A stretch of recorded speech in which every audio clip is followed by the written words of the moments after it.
Вітаю, гэта навіны на Белсаце і коратка пра галоўнае на гэтую гадзіну. На мазырскім нафтаперапрацоўчым заводзе прайшлі затрыманні. Паводле выдання «Флагшток» пад прыцэл сілавікоў трапіла адміністрацыя прадпрыемства. Затрыманні адбыліся напрыканцы красавіка, але вядома пра іх сталася толькі цяпер. Сярод 5 затрыманых кіраўнікі юрыдычнай службы і дырэкцыі ў пытаннях рэканструкцыі і развіцця. Апошнімі гэтыя пасады займалі Ігор Драгель і Александр Гуд. Таксама паведамляецца пра затрыманне жонкі аднаго з кіраўнікоў прадпрыемства.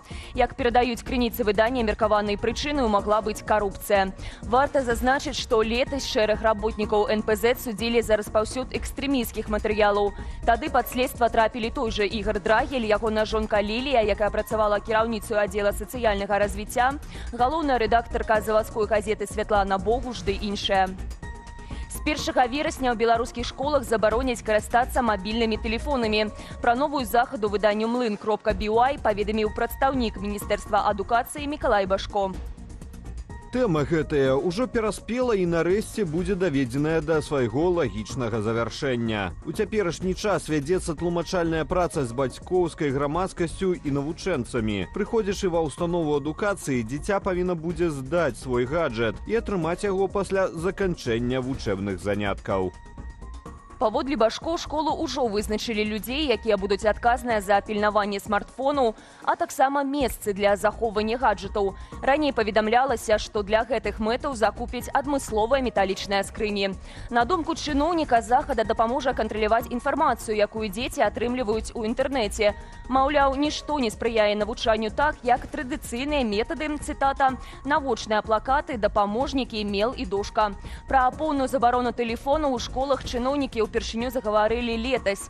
Тады паведамлялася, што ініцыятыву ахвотна падтрымалі настаўнікі і бацькі.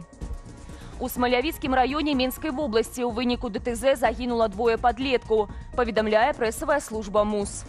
17-гадовы кіроўца бяспраўнік і ягоны сябра-аднагодка ехалі на матацыкле Менск па дарозе Жодзіна Зялёны Бор Клёнік. Абодва былі без абавязковых моташлемаў. Непаўнагадовы кіроўца не здолеў даць рады кіраванню. Матацыкл уляцеў у дрэва пры ўзбочыне, абодва падлеткі загінулі на месцы. Яшчэ адно смяротнае ДТЗ мела месца ў Менскім раёне. У аграградку Сеніца 60-гадовы мужчына за стырном Рено раптам адчуў сябе дрэнна. У выніку ён не справіўся з кіраваннем, аўта на вялікай хуткасці выехала на ўзбочыну, ды ўрэзалася ў дрэва. Мужчына загінуў на месцы, ягоная пасажырка шпіталізаваная. Абодва не былі прышпіленыя рамнямі бяспекі. 116 беспілотнікаў розных тыпаў і 2 балістычныя ракеты «Іскандэр-М» запусцілі расійскія войскі па ўкраіне цягам ночы і раніцы 5 траўня. Станам на 9 гадзіну раніцы збіць ці зняшкодзіць удалося 63 БПЛА.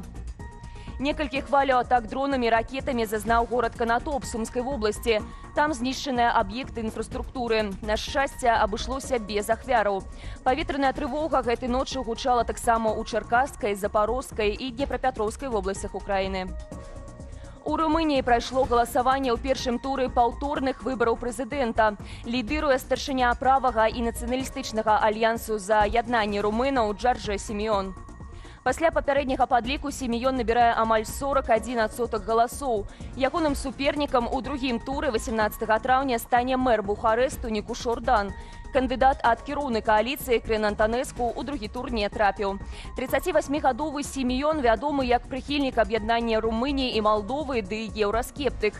Ён называе Владзіміра Пуціна ваенным злачынцам, аднак выступае супраць вайсковай дапамогі ўкраіне. Сёлетнія выбары паўторныя, папярэднія прайшлі летась у лістападзе. Тады перамог прарасійскі палітык-папуліст Кэлін Джарджэску. Аднак вынікі галасавання былі скасаваныя з прычыны расійскага ўмяшання ў хаду кампаніі. Да паўторных выбараў Джорджэску не дапусцілі. Аднак у выпадку сваёй перамогі Джорджа Сімеон ужо паабяцаў даць таму высокую пасаду. У горадні ўзялі штурмам палац культуры тэкстыльнікаў. З вінтоўкамі і кулямётамі наперавес туды ўварваліся асобы, пераапранутыя ў савецкіх салдатаў. Такім чынам, на думку мясцовых уладаў, мусіла выглядаць узяццё Рэйхстагу ў Берліне ўвесну 45-га. Эпізод псеўдагістарычнай рэканструкцыі ў нашай рубрыцы без каментара.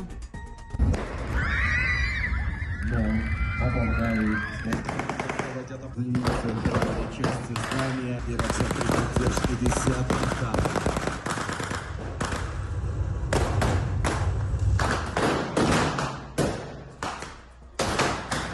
друзей.